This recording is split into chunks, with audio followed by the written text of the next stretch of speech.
వందనాలు తెలియజేస్తా ఉన్నాను. ఈరోజు చాలా గంభీరమైనటువంటి ఒక సున్నితమైనటువంటి అంశం పైన మనము ధ్యానం చేస్తూ ఉన్నాం. దక్షిణ ఇండియా సంఘం వారు ఈరోజు మన కోసమై ఏర్పాటు చేసినటువంటి అంశము స్త్రీల పరిచర్యను జ్ఞాపకం చేసుకొనుచు పండుగ మహోత్సవమును చేయుట. స్త్రీల పరిచర్యను జ్ఞాపకం చేసుకొనుచు పండుగ మహోత్సవం చేయుట అనేటువంటి ఈ గొప్ప అంశమును గురించి మనం ధ్యానం చేయాలని దక్షిణ ఇండియా సంఘం వారు ఈరోజు మన కోసమే ఏర్పాటు చేసి ఉంటా ఉన్నారు. పరిశుద్ధ గ్రంథాన్ని మనం పరిశీలించినట్లయితే అపోస్తలుడైన పౌలు గారు కొరింథీయులకు రాసినటువంటి మొదటి పత్రిక 10వ అధ్యాయము 11వ వచనాన్ని మనం గమనిస్తాం. పరిశుద్ధుడైన పౌలు గారు కొరింథీయులకు రాసినటువంటి మొదటి పత్రిక 10వ అధ్యాయము 11వ వచనాన్ని నేను చదువుతున్నాను. ఈ సంగతులు దృష్టాంతములుగా వారికి సంభవించి యుగాంతమందున్న మనకు బుద్ధి కలుగుటకై రాయబడెను అనేటువంటి విషయాన్ని మనం చూస్తూ ఉన్నాం. పౌలు గారు కొరింథీ సంఘానికి హెచ్చరిస్తూ ఈ మాటలు రాసినట్లుగా మనం చూస్తూ ఉన్నాం. సంఘంలో అనేకమైనటువంటి విషయాలు, అనేకమైనటువంటి సంఘటనలు జరిగిన పిదప పౌలు గారు కొరింథీయులను హెచ్చరిస్తూ ఈ మాటలు చెప్తా ఉన్నారు. ఒకవేళ దానిపైన ఉన్నటువంటి వచనాలన్నింటినీ మనం గమనించినట్లయితే 10వ అధ్యాయము 14వ వచనం నుంచి గమనించినట్లయితే, కాబట్టి నా ప్రియులారా విగ్రహారాధనకు దూరముగా పారిపోండి. అలాగనే వరుసగా అనేకమైనటువంటి చరిత్రలో జరిగినటువంటి సంఘటనలన్నింటినీ జ్ఞాపకం చేసుకుని సంఘాన్ని హెచ్చరిస్తున్నట్లుగా మనము పరిశుద్ధ గ్రంథంలో చూస్తూ ఉన్నాం.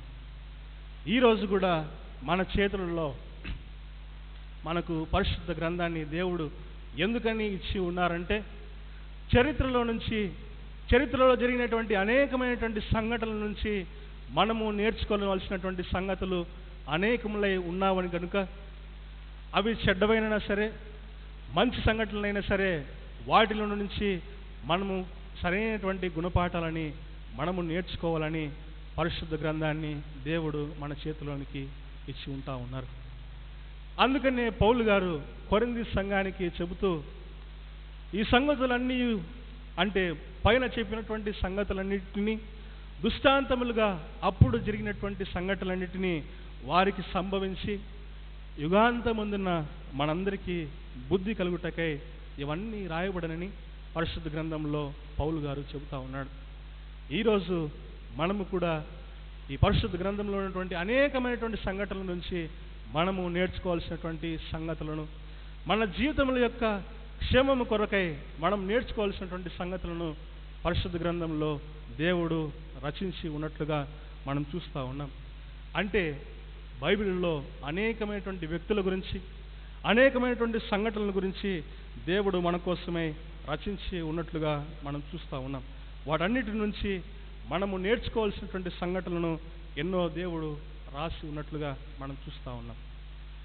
ఈరోజు చరిత్రలో నుంచి మనము నేర్చుకోవాల్సినటువంటి సంఘటనలు, పాఠాలు ఏంటంటే, స్త్రీల యొక్క పరిచర్య. అది గృహంలో అయినా సరే, సంఘంలో అయినా సరే, ఇంతవరకు నివసించినటువంటి స్త్రీలు, బైబిల్లో లిఖించబడినటువంటి కొంతమంది స్త్రీల యొక్క జీవితాలను మనం చదువుకొని వారి నుంచి మనము గుణపాఠాలని నేర్చుకోవాలని ఈరోజు మనమందరం కూడా ఇక్కడ కూర్చొని ఉంటా ఉన్నాం. ఈ పాఠానికి ముందుగా మనము మరి యొక్క వాక్యాన్ని మనం చదువుకున్నట్లయితే, అపోస్తలుడైన పౌలు తిమోతికి రాసినటువంటి 2వ పత్రిక 3వ అధ్యాయము 7వ వచనాన్ని మనం చదువుకుందాం. అపోస్తలుడైన పౌలు తిమోతికి రాసినటువంటి పత్రిక 3వ అధ్యాయము 7వ వచనాన్ని నేను చదువుతా ఉన్నాను. ఎల్లప్పుడూ నేర్చుకొనుచున్నాను, సత్యమైన విషయం అనుభవజ్ఞానమై ఎప్పుడూ పొందలేని అవివేక స్త్రీల యొక్క ఇళ్లలో చొచ్చి వారిని చెరపట్టుకొని పోవారు వీరిలో చేరినవారు. ఇక్కడ అపోస్తలుడైన పౌలు తిమోతికి చెబుతున్నటువంటి ఒక విషయాన్ని ఒక గుంపుకు చెందినటువంటి స్త్రీల గురించి చెబుతున్నట్లుగా మనం చూస్తూ ఉన్నాం. మరి ఒక్కసారి చదివినట్లయితే, ఎల్లప్పుడూ నేర్చుకొనుచున్నాను, సత్య విషయమైన అనుభవ జ్ఞానము ఎప్పుడునూ పొందలేని అవివేక స్త్రీలు. ఇలాంటి గుంపులో ఉన్నటువంటి స్త్రీలు నేటికి సమాజంలో ఉన్నారా అంటే ఇప్పటికీ ఉన్నారు. పలుమార్లు దేవుని యొక్క వాక్యం వింటా ఉన్నా సరే, ఎన్నోసార్లు దేవుని యొక్క సువార్తలను విన్నా కానీ కొంతమంది అనుభవ జ్ఞానం పొందలేని అవివేక స్త్రీలు నేటికి కూడా సమాజంలో ఉన్నారు అనేటువంటి విషయాన్ని మనం జ్ఞాపకం చేసుకోవాలి. కాబట్టి మొట్టమొదట స్త్రీల యొక్క చరిత్రలో మనం చూసినట్లయితే బైబిల్లో అనేక మంది స్త్రీల గురించి రచించబడినట్లుగా మనం చూస్తూ ఉన్నాం. ఎందుకంటే స్త్రీల యొక్క పాత్ర కుటుంబంలోనైనా సరే, సంఘంలోనైనా సరే చాలా ప్రాముఖ్యమైనదిగా మనం చరిత్రలో చూస్తూ ఉన్నాం. కాబట్టి ఎందుకు ఇలాంటి స్త్రీలు ఉంటా ఉన్నారు? దేవుని యొక్క పరిచర్యలో ఎంతో బలంగా వాడబడాల్సినటువంటి ఈ స్త్రీలు ఎందుకు పలుమార్లు దేవుని యొక్క వాక్యం విన్నా కూడా అనుభవ జ్ఞానం లేకుండా పోతా ఉన్నారు అనేటువంటి విషయాన్ని మనము ఈరోజు ధ్యానం చేయాల్సిన అవసరం ఎంతైనా ఉంటా ఉన్నది. ఈ విషయాన్ని మనం జ్ఞాపకం చేసుకోవాలంటే మొట్టమొదటి స్త్రీ దగ్గరికి మనం తప్పనిసరిగా వెళ్ళవలసిన అవసరం ఉంది. ఎందుకంటే అసలు స్త్రీ ఎందుకు సృజింపబడింది, స్త్రీ యొక్క పుట్టుక యొక్క సారాంశాన్ని మనము జ్ఞాపకం చేసుకుంటే ఆదికాండము 2వ అధ్యాయము 18వ వచనాన్ని చదువుకుందాం. ఆదికాండము 2వ అధ్యాయము 18వ వచనాన్ని చదువుకుందాం. మరియు నరుడు ఒంటరిగా ఉండుట మంచిది కాదు, వానికి సాటి అయిన సహాయము వాని కొరకు చేయుదుననుకొనెను. ఇది మొట్టమొదటి సారాంశం. అసలు స్త్రీ యొక్క పుట్టుక యొక్క సారాంశము, ఉద్దేశం ఏంటంటే నరుడు ఒంటరిగా ఉండుట మంచిది కాదు కనుక వానికి సాటి అయిన సహాయం కొరకు స్త్రీని కలుగు చేశాడు. అంటే పురుషుడు దేవుని యొక్క పనిలో నిమగ్నమై ఉండగా స్త్రీ అతనికి సాటి అయినటువంటి సహకారిగా ఉండవలనని దేవుడు నిశ్చయించినట్లుగా మనం చూస్తూ ఉన్నాం. చాలామంది నేటి కాలంలో బైబిల్ని వక్రీకరించి దేవుడు చెప్పనటువంటి సంగతులను, దేవుడు ఉద్దేశించినటువంటి ఉద్దేశాలను చెబుతున్నటువంటి సమాజంలో మనం చూస్తూ ఉన్నాం. చాలామంది ఈ వచనాన్ని చదువుతూ ఉంటే ఒకంత ఇబ్బందికి గురయ్యేటువంటి వాళ్ళు చాలామంది ఉంటా ఉన్నారు. ఇదేంటి, స్త్రీ కేవలము సహాయం చేయడం కొరకేనా, కేవలము పురుషునికి సహాయం చేయడం కొరకేనా అని అనుకునేటువంటి సమాజంలో ఈనాడు మనము జీవిస్తూ ఉన్నాం. కానీ దేవుని తలంపులు వేరే, మానవుల యొక్క తలంపులు వేరే. నా తలంపులు మీ తలంపుల కంటే ఎంతో ఉన్నతమైనటువంటి తలంపులుగా దేవుడు చెబుతా ఉన్నాడు. ఎందుకు దీనిని ఒక అవమానకరంగా తీసుకోవాలి, దీన్ని ఒక అదృష్టముగా, ఒక ధన్యతగా ఎందుకు తీసుకొనకూడదు అని మనము ఈరోజు జ్ఞాపకం చేసుకోవాలి.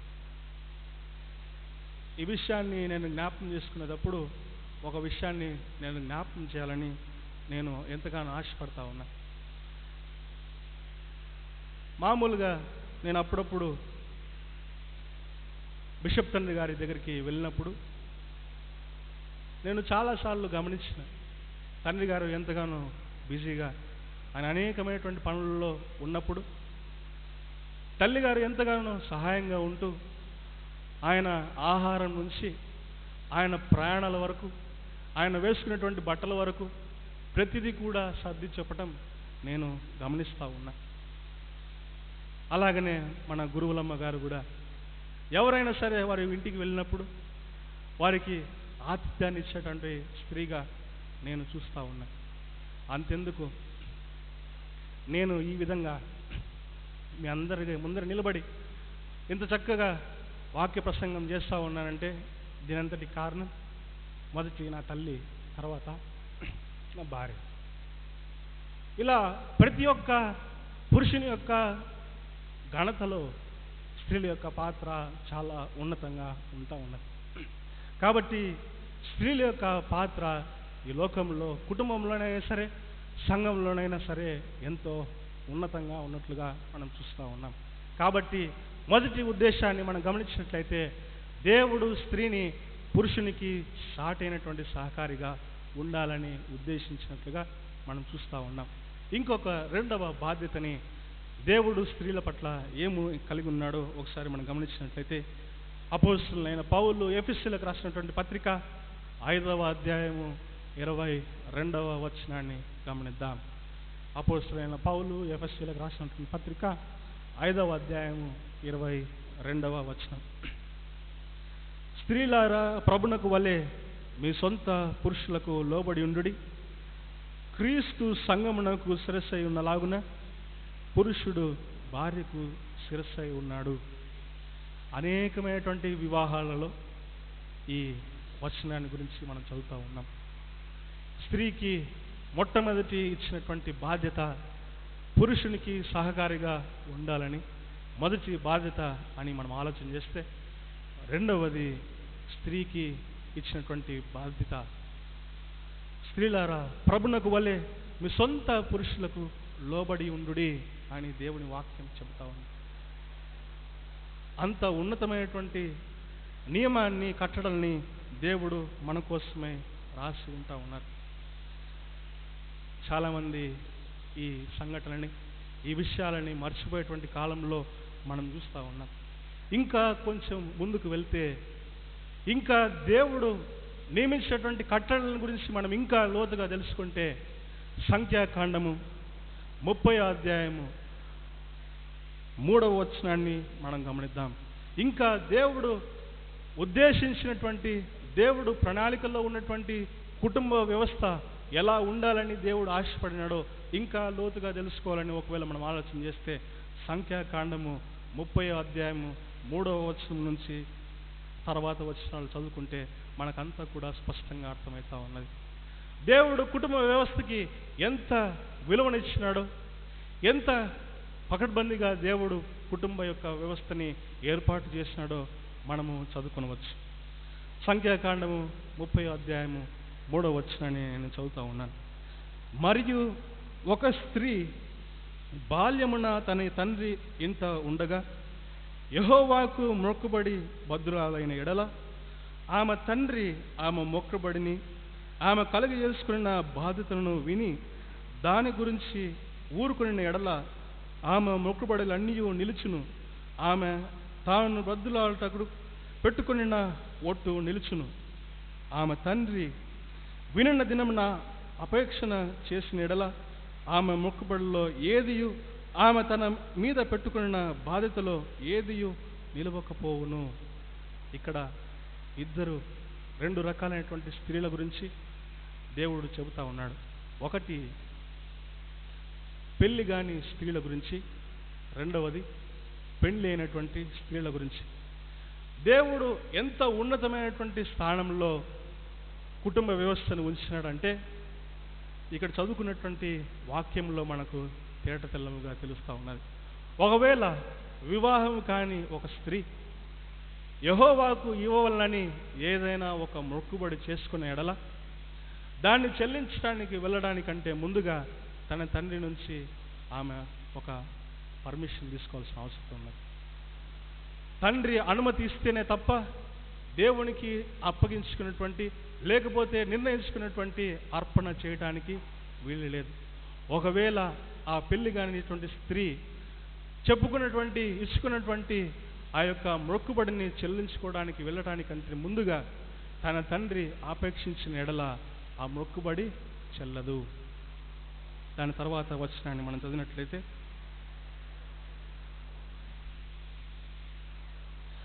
ఆమెకు వివాహమైన తరువాత ఆమె మొక్కుకొనిన మొక్కుబళ్ళన్నీ నిరాలోచనగా ఆమె తన మీద పెట్టుకున్న ఒట్టులైనను ఆమె మీద ఉండుటకు ఆమె భర్త విని దాని గూర్చి వినిన దినమున అతడు ఊరకుండుట తటస్థించిన ఎడల ఆమె మొక్కుబళ్ళను ఆమె తన మీద పెట్టుకున్న ఒట్టును నిలుచును. మొట్టమొదట పెళ్లి కాని స్త్రీకి తండ్రి యజమానిగా ఉంటా ఉన్నాడు. ఒకవేళ తండ్రి అనుమతితోనే దేవుడికి అనుకునేటువంటి అర్పణలు ఇవ్వడానికి అది ప్రవేశంగా ఉంటా ఉన్నది. ఒకవేళ పెళ్ళైనటువంటి స్త్రీలు ఉంటే భర్త అనుమతిస్తేనే కానీ దేవుని యొక్క దేవాలయంలో వచ్చి వారు అనుకున్నటువంటి మొక్కుబళ్ళు చెల్లించడానికి వీలు లేదు. దేవుడు నియమించినటువంటి కుటుంబ వ్యవస్థ ఇంత ఉన్నతమైనటువంటి స్థానాన్ని దేవుడు అనుగ్రహించినాడు. ఎంతమంది స్త్రీలు వారి వారి కుటుంబాలలో తండ్రులని భర్తలని ప్రేమిస్తూ ఉన్నారు, విధేయులై ఉంటా ఉన్నారు. ఎందుకంటే దేవుని యొక్క వాక్యం చెబుతా ఉన్నది, స్త్రీలారా ప్రభునకు వలె మీ సొంత పురుషులకు లోబడి ఉండుడి. క్రీస్తు సంఘమునకు ఏ విధముగా శిరస్సై ఉన్నాడో అలాగనే పురుషుడు భార్యకి శిరస్సై ఉన్నాడు. ఈ విషయాన్ని మొట్టమొదట జ్ఞాపకం చేసుకోవాల్సిందిగా మనము జ్ఞాపకం చేసుకోవాలి. స్త్రీలు జ్ఞాపకం చేసుకోవాల్సిన అవసరత ఎంతైనా ఉంటా ఉన్నది. మొట్టమొదట పురుషునికి సహకారిగా ఉండుటకు స్త్రీ సృజింపబడినది. రెండవదిగా పురుషునికి వినయంతో విధేయతతో కలిగి ఉండుటకు స్త్రీ కలుగజేసి ఉన్నది. కొంతమంది అనుకుంటూ ఉంటారు, వెంటనే ఇంకొక ప్రశ్న, అయ్యా మీరు బాగానే వాక్యం చెప్తా ఉన్నారు, మంచిది, నా భర్త అంత మంచివాడు కాదు, మా తండ్రి అంత మంచివాడు కాదు, అయినను నేను ప్రేమించవలనేనా, ఆయన చేసేటువంటి పనులన్నీ కూడా నేను ఒప్పుకోవాల్సిందేనా, మీరు చెప్పినట్లుగా అతడు ఎంత చెడ్డవాడైనా సరే విధేయత చూపవలసిందేనా అని ఒకవేళ ప్రశ్న. దానికి కూడా పరిశుద్ధ గ్రంథంలో దేవుడు ఒక సమాధానాన్ని రాసించున్నాడు. మొదటి పేతురు పత్రిక 3వ అధ్యాయము 1వ వచనం. మొదటి పేతురు పత్రిక 3వ అధ్యాయము 1వ వచనం. అటువలే స్త్రీలారా మీరు మీ స్వపురుషులకు లోబడి ఉండుడి. అందువలన వారిలో ఎవరైనాను వాక్యమునకు అవిధేయులైతే వారు భయముతో కూడిన మీ పవిత్ర ప్రవర్తనను చూచి వాక్యము లేకుండానే తమ భార్యల నడవడి వలన రాబట్టవచ్చును. ప్రతిదానికి ఒక సమాధానం దేవుడు రాసి ఉన్నాడు. చాలామంది అనుకుంటా ఉండొచ్చు, అయ్యా మీరు మంచిగా ప్రసంగాలు చెప్తా ఉన్నారు, దేవుడు పురుషుడిని గొప్పగా పెట్టి స్త్రీలందరినీ తక్కువ రెండో స్థాయిలో పెట్టినాడు అనుకుంటా ఉన్నారు. మా భర్త అసలు నా మాటనే వింటా ఉన్నాడు, దినమంతా తాగుతూనే ఉంటాడు, దినమంతా గుడికి రమ్మంటే రాడు, మా తండ్రి ఇలా ఉన్నాడు అని అడిగేటువంటి స్త్రీలు కూడా ఉన్నారు. వాళ్ళందరి కోసమే దేవుడు ఈ శ్రేష్టమైనటువంటి విషయాన్ని చెప్తా ఉన్నాడు. ఇంకా వాక్యము కంటే ఎక్కువగా వాక్యం లేకుండానే తమ భార్యల నడవడి వలన దేవుని దగ్గరికి వారిని రాబట్టవచ్చును. ఒకవేళ అసాధ్యమైనటువంటి పని ఏదైనా ఉన్నట్లయితే పరిశుద్ధ గ్రంథంలో దేవుడు ఎప్పటికీ కూడా అది రాని ఇది రాసి ఉంటా ఉన్నదంటే దాని అర్థం ఏంటంటే అది సాధ్యకరమైనటువంటి విషయం కనుకనే పరిశుద్ధాత్ముడు మన పరిశుద్ధ గ్రంథంలో రాసి ఉన్నట్లుగా మనం చూస్తూ ఉన్నాం. ఎందుకంటే స్త్రీలకు ఉన్నటువంటి గొప్ప శక్తి అది. సాధారణంగా ఏ కుటుంబంలో అయినా సరే, ఒకవేళ పిల్లలు అయినా సరే ఏదైనా పని చేసుకోవాలనుకున్నట్లయితే మొట్టమొదట వెళ్ళేటువంటిది అమ్మ దగ్గరికి వెళ్తారు. అమ్మ నాకు ఇది కావాలా, ఎందుకంటే డైరెక్ట్గా నాన్న దగ్గరికి పోతే ఒకవేళ కొనిపించచ్చు, ఒకవేళ కొనిపించకపోవచ్చు. కానీ అమ్మతో చెప్తే అమ్మ యొక్క రికమెండేషన్ ఉంటే అది 90% అది జరుగుతూ ఉన్నది. అంతటి శక్తి స్త్రీలో దేవుడు ఇచ్చినాడు కనుకనే దేవుడు ఇలాంటి మాటలు చెప్తా ఉన్నాడు. ఒకవేళ ఎవరైనాను వాక్యమునకు అవిధేయులైతే వారు భయముతో కూడిన మీ ప్రవర్తన చూచి వాక్యము లేకుండానే తమ భార్యల నడవడి వలన వారు రాబట్టవచ్చును. ఎవరైనా అలా ఉన్నట్లయితే, వాక్యమునకు అవిధేయులైతే మీ యొక్క ప్రవర్తన ద్వారా, మీ యొక్క సత్ప్రవర్తన ద్వారా వాక్యము లేకుండానే వారిని దేవుని యొద్దకు నడిపించవచ్చని పరిశుద్ధ గ్రంథం చెబుతా ఉన్నది. ఇంతటి గొప్ప ఆధిక్యతని దేవుడు స్త్రీలకి కుటుంబంలో ఇచ్చినట్లుగా మనం చూస్తూ ఉన్నాం. దీనికి పర్ఫెక్ట్ ఎగ్జాంపుల్ మనం గమనించినట్లయితే తిమోతిలకు రాసినటువంటి 2వ పత్రిక 1వ అధ్యాయము 5వ వచనాన్ని మనం గమనించినట్లయితే తిమోతిలకు రాసినటువంటి 2వ పత్రిక 1వ అధ్యాయం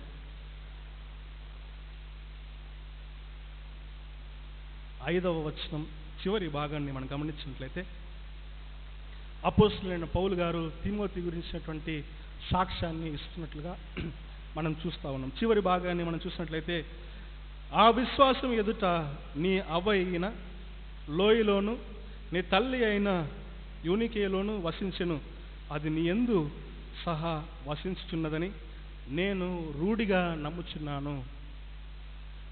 తిమోతిని గురించి గొప్ప సాక్ష్యాన్ని దేవుడు పౌలు ద్వారా మనకు అనుగ్రహిస్తూ ఉన్నాడు. ఎంతో నమ్మకంతో, ఎంతో విశ్వాసంతో తన తిమోతి యొక్క అవ్వ అయినటువంటి లోయ మరియు తల్లి అయినటువంటి యూనికే, వీళ్ళందరూ కూడా తనైనటువంటి భక్తితో, భయంతో కూడినటువంటి సత్ప్రవర్తన, పవిత్ర ప్రవర్తనను చూచి వారు ఒక మంచి దైవజనుడిని, యుక్త వయస్సులో ఉన్నటువంటి తిమోతి అనేటువంటి దైవజనుడిని ప్రభు యొక్క సేవకి వాళ్ళు పంపించినట్లుగా మనం చూస్తూ ఉన్నాం. అంతెందుకు, మనకందరికీ తెలిసినటువంటి ఒక మంచి ప్రవక్త సమూయేలు ప్రవక్తను గురించి మనం చూసినట్లయితే మొదటి సమూయేలు 1వ అధ్యాయము 26వ వచనం. మొదటి సమూయేలు 1వ అధ్యాయము 26వ వచనం. నా ఏలిన వాని ప్రాణం తోడు నీ యొద్ద నిలిచి యెహోవాను ప్రార్థన చేసిన స్త్రీని నేనే. ఈ బిడ్డను దయచేయమని యెహోవాతో నేను చేసిన మనవని ఆయన నాకు అనుగ్రహించిన. హన్నా యొక్క జీవితము మనందరికీ గుణపాఠంగా ఉంటా ఉన్నది. ఎంతో విశ్వాసముతో, ఎంతో పట్టుదలతో దేవుని యొక్క సన్నిధానంలో ఆమె తమ ఆత్మను కుమ్మరించి దేవుణ్ణి గట్టిగా అడిగి, దేవునితో పోరాడి ఒక గొప్ప ప్రవక్తని, ఇశ్రాయేలు జనాంగానికి ఒక గొప్ప ప్రవక్తని, నాయకుడిని ఆమె సంపాదించుకున్నది. అలాంటి స్త్రీలు నేటి సమాజంలో మనకందరికీ అవసరం.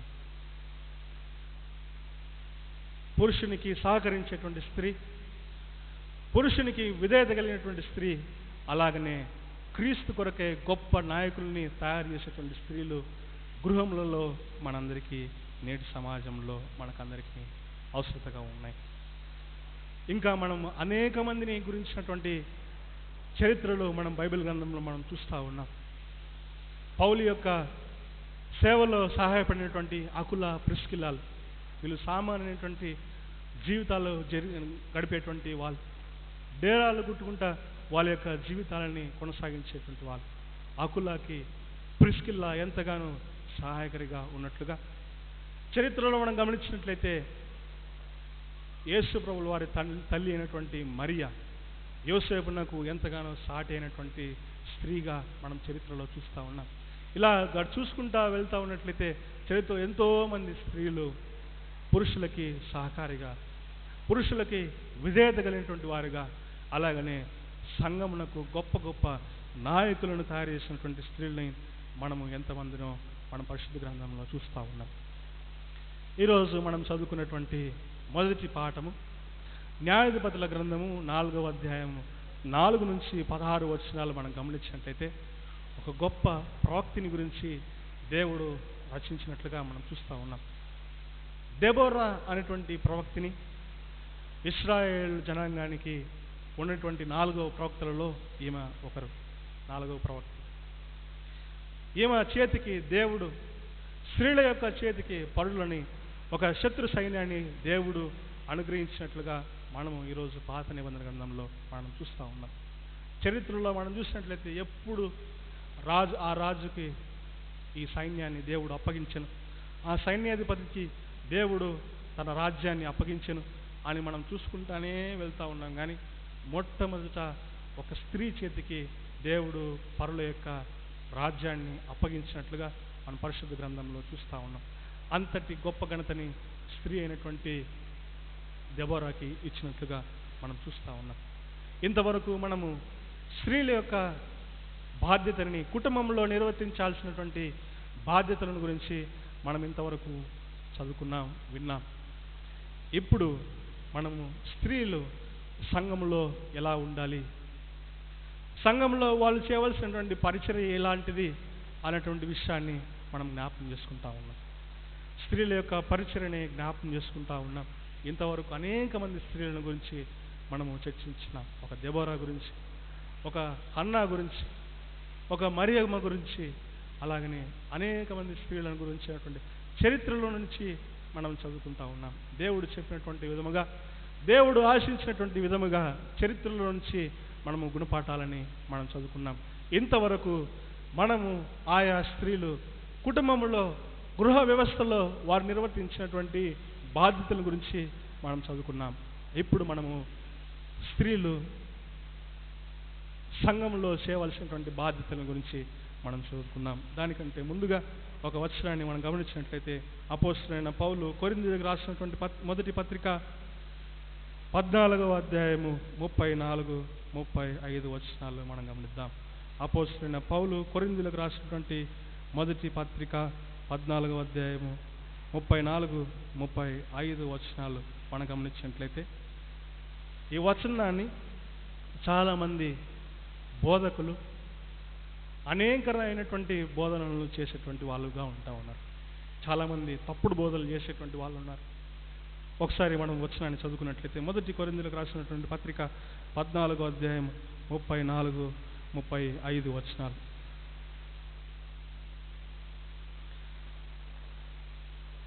స్త్రీలు సంఘంలో మౌనంగా ఉండవలెను, వారు లోబడవలసినదే గాని మాట్లాడటకు వారికి సెలవు లేదు, ఇది ధర్మశాస్త్రము చెప్పుచున్నది అనేటువంటి విషయాన్ని మనం చూస్తూ ఉన్నాం. ఈ వాక్యాన్ని చాలామంది సంఘంలో ఉన్నటువంటి ఇతర బోధకులు దీనిని వక్రీకరించి స్త్రీలందరినీ కూడా సంఘంలో మౌనపరిచేటువంటి సంఘాలను మనం ఈరోజు నేటి సమాజంలో ఎంతో మందిని చూస్తూ ఉన్నాం.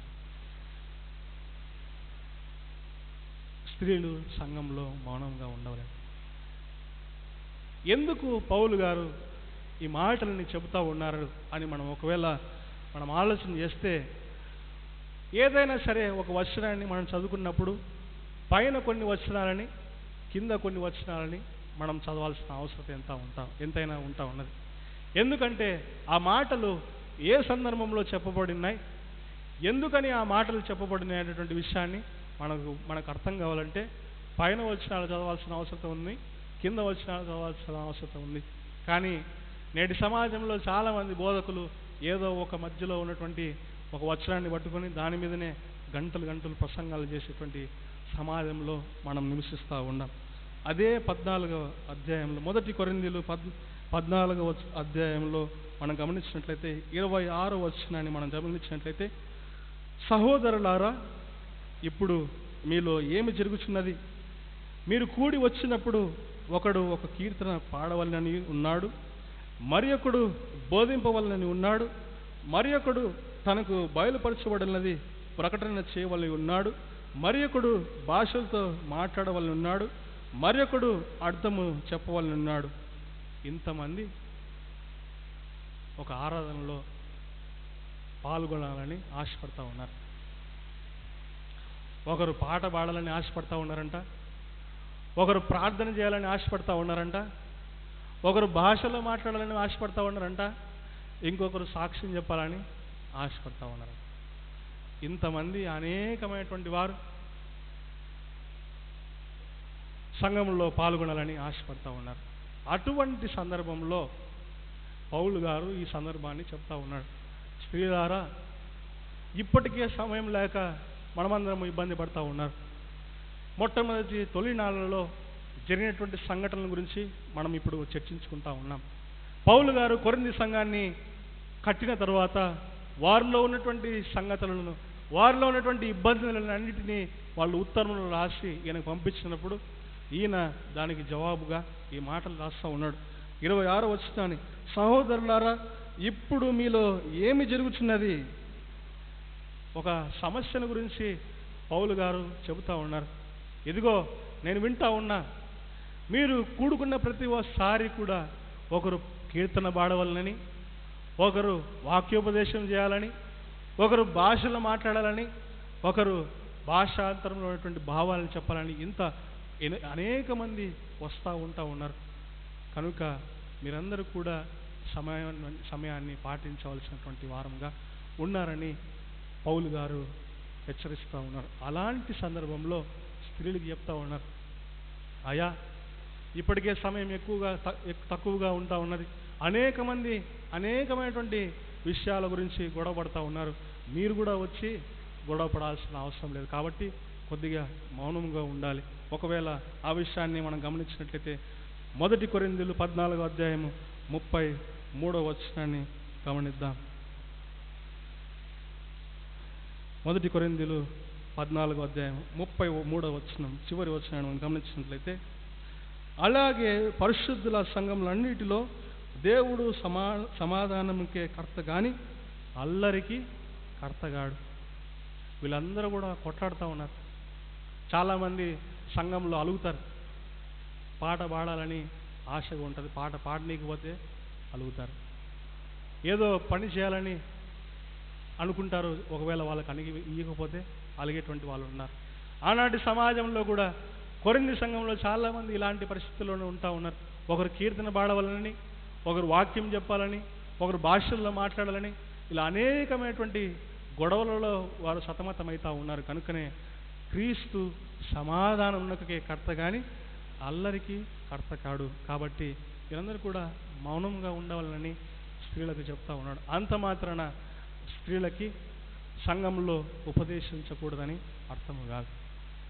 వాళ్ళందరినీ కూడా ఎంతగానో క్రీస్తు యొక్క సేవలో వాడబడినటువంటి ఎంతో గొప్ప స్త్రీలను మనం చరిత్రలో చూస్తూ ఉన్నాం. ఈ సందర్భాన్ని మనం జ్ఞాపకం చేసుకోవాలి. ఇంకొక వచనాన్ని మనం గమనించినట్లయితే 1 తిమోతిలకు రాసినటువంటి పత్రిక 2వ అధ్యాయం 11-12 వచనాలు చదువుకుందాం. 1 తిమోతిలకు రాసినటువంటి పత్రిక 2వ అధ్యాయం 11-12 వచనాలు. స్త్రీలు మౌనముగా ఉండి సంపూర్ణ విధేయతతో నేర్చుకునవలెను. స్త్రీ మౌనంగా ఉండవలసినదే కానీ ఉపదేశించుటకైనను పురుషుని మీద అధికారము చేయుటకైనను ఆమెకు సెలవు లేదు. ఇంకొక వచనం ఇది. స్త్రీలని సంఘంలో అణగదొరకుటకు బోధకులు ఉపయోగించుకున్నటువంటి మరి యొక్క వచనం. ఈ వచనంలో కూడా భాషాంతరం చేయబడక మునుపు ఈ విషయాన్ని మనం ఒకవేళ గ్రీకులో మనం గమనించినట్లయితే అక్కడ ఉపయోగించినటువంటి ఉపదేశము అనేటువంటి మాటకి డిడస్కలో అనేటువంటి పదమును అక్కడ ఉపయోగించినట్లుగా చూస్తూ ఉన్నాం. ఉపదేశించడము అనేటువంటి పదములో ఆదిమ భాషలో, గ్రీకు భాషలో డిడస్కలో అనేటువంటి పదమును ఉపయోగించినట్లుగా మనం చూస్తూ ఉన్నాం. దీనికి అర్థం ఏంటంటే నూతనమైనటువంటి ఉపదేశములను చేయడానికి వాళ్ళకు అనుమతి లేదు. అంటే ఆనాటికే సంఘము అభివృద్ధి చెందేటువంటి పరిస్థితిలో ఉంటా ఉన్నది. అపోస్తులందరూ కూడా సంఘానికి కావలసినటువంటి ఉపదేశాలన్నింటినీ కూడా అప్పటికే చేసి ఉంటా ఉన్నారు. కాబట్టి ఏ స్త్రీ కూడా అప్పటికే అపోస్తులు చేసినటువంటి ఉపదేశాలకి భిన్నమైనటువంటి ఉపదేశాలు చేయకూడదని, దానికి మాత్రమే స్త్రీలకి అనుమతి లేదని మనం పరిశుద్ధ గ్రంథంలో రాసినట్లుగా మనం చూస్తూ ఉన్నాం. కాకపోతే స్త్రీలు సంఘంలో మౌనం ఉండాలని చాలామంది ఈరోజు చెప్తా ఉన్నారు. ఉపదేశించడానికి దేవుడు చరిత్రలో మనం చూసినట్లయితే అనేక మంది స్త్రీలని పరిశుద్ధ గ్రంథంలో దేవుడు వాడుకున్నట్లుగా మనం చూస్తూ ఉన్నాం. చరిత్రలో మనం చూసినట్లయితే దేవుని యొక్క పరిచర్యలో వాడబడినటువంటి అనేక మంది స్త్రీలలో కొంతమందిని మనము ఈరోజు గమనించినట్లయితే నిర్గమకాండము 1వ అధ్యాయము 15-22 వచనాలు గమనించినట్లయితే ఒక గుంపును గురించి మనం చూసినట్ల వారముగా ఉంటా ఉన్నాం. నిర్గమకాండము 1వ అధ్యాయం 15-22 వచనాల వరకు గమనించినట్లయితే 2 స్త్రీలను గురించి అక్కడ వివరించినట్లుగా మనం చూస్తూ ఉన్నాం. 17వ వచనాన్ని ప్రాముఖ్యంగా మనం గమనించినట్లయితే షిఫ్రా మరియు పుయా అను హెబ్రీయుల మంత్రసానులు దేవునికి భయపడిరి. ఆనాడు ఉన్నటువంటి పరిస్థితులలో ఇశ్రాయేలుకు పుట్టినటువంటి ప్రతి మగవారిని, మగ పిల్ల తొలుచులని చంపివేయాలని ఆజ్ఞ రాజు ద్వారా చేయబడినది. పుట్టినటువంటి ప్రతి మగబిడ్డని చంపుకుంటా వెళ్ళేటువంటి సమయంలో దేవుడు షిఫ్రా, పుయ అనేటువంటి ఈ ఇద్దరు మంత్రసానులను దేవుడు ఎన్నుకున్నాడు. వాళ్ళతో దేవుడు చెప్తా ఉన్నాడు, మీరు ఇదిగో ఈ చేస్తున్నటువంటి కాన్పుని మీరు నాశనం చేయకూడదు. పుట్టబోచినటువంటి ఈ గొప్ప నాయకుడిని మోషేని మీరు చంపకూడదని షిఫ్రా మరియు పుయాతో చెప్పినటువంటిగా వెంటనే వారు దేవునికి భయపడినారు. అప్పుడున్నటువంటి పరిస్థితి ఏంటంటే చాలా భయంకరమైనటువంటి పరిస్థితుల్లో ఉంటా ఉన్నారు. రాజు చేత ఆజ్ఞ చేయబడినటువంటి వాటిని వీరు కూడా అలక్ష్యం చేసినారు. రాజులకు భయపడలేదు. ఒకవేళ చూసినటువంటి వాళ్ళు ఎవరైనా చెప్తారేమోనని జనులకు భయపడలేదు, కానీ వారు దేవునికి భయపడినటువంటి స్త్రీలుగా ఉంటా ఉన్నారు. ఆ విషయాన్ని దానికి ప్రతిఫలంగా దేవుడు ఏం చేస్తున్నారో 21వ వచనాన్ని చదువుకున్నట్లయితే, నిర్గమాకాండము 1వ అధ్యాయము 21వ వచనాన్ని చదువుకున్నాం.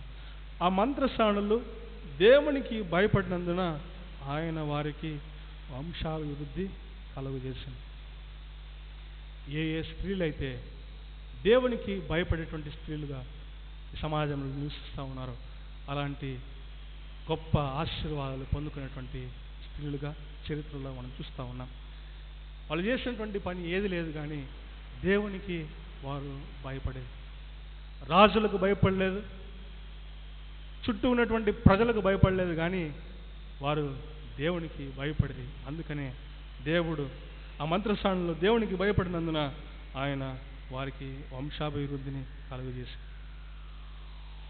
అందువలనే వాళ్ళిద్దరూ చేసినటువంటి ప్రాణత్యాగం, తెగింపు వలనే ఆనాడు ఇశ్రాయేలు జనాంగాన్ని ఐగుప్తు జనాంగంలో నుంచినటువంటి బంధకాలలో నుంచి నడిపించడానికి ఒక గొప్ప నాయకుడు మోషే జీవంతో నిలిచినట్లుగా మనం చూస్తూ ఉన్నాం. నిర్గమాకాండము 2వ అధ్యాయము 3వ వచనాన్ని ఇంకొక స్త్రీని గురించి మనం చూద్దాం. నిర్గమాకాండము 2వ అధ్యాయము 3వ వచనం. తరువాత ఆమె దాన్ని దాచలేక వాని కొరకు ఒక జమ్ము పట్టి తీసుకొని దానికి జిగటమనను కీలును పూసి అందులో ఆ పిల్లవాడిని పెట్టి ఏటి ఒడ్డున జమ్ములో ఉంచగా దానికి ఏమి సంభవించినో తెలుసుకుని దాన్ని చూస్తుండగా వానికి ఏమి సంభవించినో తెలుసుకున్నటకు వాని అక్క దూరంగా నిలిచెను. మోషే పుట్టడానికి ఇద్దరు స్త్రీలు సహాయం చేసినారు, షిఫ్రా మరి పుయ. ఈ బిడ్డ పెరిగి పెద్దవాళ్ళు అవుతూ ఉన్నారు. ఇక మీదట ఆ బిడ్డని దాచడానికి వాళ్ళకి చేత కావడంలో, అందుకని ఈ బిడ్డ ఏమైనా సరే ఇతని వదిలేస్తామని ఒక జమ్ము పెట్టని తయారు చేసి నదిలోనికి వెళ్ళినప్పుడు తన అక్క అయినటువంటి సిపోర్ ఆమె కాపాడింది, మిరియాము ఆమె కాపాడింది. మిరియాము ఆ రోజు మోషే ద్వారా వెళ్ళకపోతే ఉన్నట్లయితే ఒకవేళ గొప్ప నాయకుడిగా తయారు కాకపోయి ఉండొచ్చునేమో. మోషే గురించి మనం అందరం మాట్లాడుకుంటా ఉన్నాం. మోషే గొప్ప నాయకుడని, ఇశ్రాయేలు జనాంగాల్ని 40 సంవత్సరాలు అరణ్యం గుండా నడిపించినాడని, వాగ్దాన దేశంలోనికి నడిపించినటువంటి గొప్ప నాయకుడని, ఈ పంచఖండాలను రచించినటువంటి గొప్ప రచయిత అని మనము మోషే గురించి గొప్పగా మాట్లాడుతూ ఉన్నాము. కానీ ఆ మోషే యొక్క జీవితము షిఫ్రా, పుయ మరియు అక్క అయినటువంటి మిరియాము చేసినటువంటి త్యాగాలే. మిరియాము సామాన్యమైనటువంటి స్త్రీ కాదు, కానీ అనేకమైనటువంటి సందర్భాలలో దేవునికి వారి నాయకమైనటువంటి ఇశ్రాయేలు జనాంగానికి నాయకురాలుగా ఆమె ఉన్నట్లుగా చూస్తూ ఉన్నాం. నిర్గమాకాండంలో మనం గమనించినట్లయితే 15వ అధ్యాయము 20-21 వచనం. నిర్గమాకాండము 15వ అధ్యాయము 20-21 వచనాలు. మరియు అహరోనును సహోదరియు ప్రవక్తయునగు మిరియాము తంబురను చేత పట్టుకొని స్త్రీలందరూ తంబురలతోనూ నాట్యములతోనూ ఆమె వెంబడి వెళ్ళగా ఒక గొప్ప సమాజాన్ని, ఇశ్రాయేలు జనాంగంలో ఉన్నటువంటి స్త్రీలందరినీ కూడా ఆరాధనలోనికి నడిపించినటువంటి ఒక గొప్ప ఆరాధన నాయకురాలు మిర్యాము. తన తమ్ముడిని కాపాడింది. అలాగనే ఈ ఇశ్రాయేలు జనాంగానందరికీ కూడా గొప్ప దేవుని వైపు, దేవుని తట్టు తిరిపేటటువంటి ఒక గొప్ప ప్రవక్తినిగా ఈ మిర్యామును దేవుడు ఎంచుకున్నట్లుగా మనం చూస్తూ ఉన్నాం. దేవుడు నియమించినటువంటి అనేకమైనటువంటి కట్టడల్లో మరి యొక్క కట్టడని మనం చూసినట్లయితే ద్వితీయోపదేశ కాండము 31వ అధ్యాయము 12వ వచనాన్ని మనం గమనిద్దాం. ద్వితీయోపదేశ కాండము 31వ అధ్యాయము 12వ వచనం. మీ దేవుడైన యెహోవాకు భయపడి ఈ ధర్మశాస్త్ర వాక్యములన్నిటినీ అనుసరించి నడుచుకున్నట్లు పురుషులేమి, స్త్రీలేమి, పిల్లలేమి, నీ పురంలోనున్న పరదేశులేమి వాటిని విని నేర్చుకున్నటకై అందరినీ పోగు చేయవలెను. యెహోవా దేవుడు మోషేతో చెబుతున్నటువంటి ఒక కట్టడ. మీ పురంలో ఉన్నటువంటి ప్రతి ఒక్కరు కూడా కేవలము పురుషులను మాత్రమే తీసుకుందామని చెప్పడం లేదు, కానీ ప్రతి ఒక్కరు కూడా ధర్మశాస్త్రంలో ఉన్నటువంటి వాటన్నిటినీ గైకొనవాలని, వాటన్నిటినీ నేర్చుకోవాల్సినటువంటి బాధ్యతని యెహోవా దేవుడు మోషేకి అప్పగిస్తూ ఉన్నాడు. ఎందుకంటే దేవునికి తెలుసు స్త్రీల యొక్క పాత్ర కుటుంబంలోనైనా సరే, సమాజంలోనైనా సరే, సంఘంలోనైనా సరే స్త్రీల యొక్క పాత్ర దేవునికి తెలుసు. కనుకనే దేవుడు మోషేతో స్పష్టంగా మాట్లాడుతూ ఉన్నాడు. మరి ఒకసారి ఆ వచనాన్ని చదువుకుందాం. మీ దేవుడైన యెహోవాకు భయపడి ఈ ధర్మశాస్త్ర వాక్యములన్నిటిని అనుసరించి నడుచుకున్నట్లు పురుషులేమి, స్త్రీలేమి, పిల్లలేమి, నీ పురంలోనున్న పరదేశులేమి విని నేర్చుకున్నటకై అందరినీ పోగు చేయము. స్త్రీలు కూడా దేవుని యొక్క వాక్యోపదేశాన్ని నేర్చుకోవాలని తండ్రి అయినటువంటి దేవుడు ఉద్దేశించినట్లుగా మనం చూస్తూ ఉన్నాం. కాబట్టి నేటి సమాజంలో ఇంకా కూడా 21వ శతాబ్దంలో మనం నివసిస్తూ ఉన్నా కూడా మారుమూల గ్రామాలలో అనేకమైనటువంటి సమాజాలలో స్త్రీలని అంతగా పరిసరాల్లో కానీ, కుటుంబంలో కానీ, బయట పనిచేసేటువంటి స్థలాల్లో కానీ ప్రోత్సహించినటువంటి సమాజంలో మనం నివసిస్తూ ఉన్నాం. కానీ దేవుడు ఉద్దేశించినటువంటి ఉద్దేశాలు వేరు, మనము నివసిస్తూ ఉన్నటువంటి జీవితం వేరు. చివరిగా ఒక వచనాన్ని మనం చదువుకొని ముగించుకుందాం. ఈరోజు మనం చదువుకున్నటువంటి 3వ పాఠము మనం గమనించినట్లయితే లూకాసు వార్త 8వ అధ్యాయము 1 నుంచి 3 వచనాలు మనం గమనించినట్లయితే లూకాసు వార్త 8వ అధ్యాయము 1 నుంచి 3 వచనాలు. ఆ వచనాన్ని గమనించినట్లయితే ఇది ఒక ఉదాహరణ. స్త్రీలు కూడా దేవుని యొక్క పరిచర్యలో వాళ్ళు పాలుభాగస్తులై ఉన్నారని చెప్పుకున్నటకు ఇది ఒక ప్రాముఖ్యమైనటువంటి ఒక ఉదాహరణ. చాలామంది మామూలుగా యేసు ప్రభుల వారు తన శిష్యులతో ఈ గ్రామం నుంచి ఆ గ్రామంలోకి వెళ్ళిరి, ఈ ఇంటిలోనికి వెళ్ళిరి అని మనం ఒకవేళ చెప్పుకునేటప్పుడు సాధారణంగా మన తలంపులకు వచ్చేది ఎవరంటే యేసు ప్రభుల వారు, ఆయన వెంట ఉన్నటువంటి 12 మంది శిష్యులు మాత్రమే మన ఊహకి వస్తూ ఉంటారు. కానీ అది వాస్తవమని క్రీస్తు యొక్క పరిచర్యలో అనేక మంది స్త్రీలు ఉన్నట్లుగా మనం చూస్తూ ఉన్నాం. వారి పేర్లన్నీ కూడా దేవుని పరిశుద్ధ గ్రంథంలో రచించబడినాయని దేవుడి గ్రంథంలో మనం చూస్తూ ఉన్నాం. చివరిగా ఒక వచనాన్ని చెప్పి నేను ముగిస్తాను. మార్కు సువార్త 16వ అధ్యాయము 10-11 వచనాలు. పరిశుద్ధుడైన మార్కు సువార్త 16వ అధ్యాయము 10-11 వచనాలు.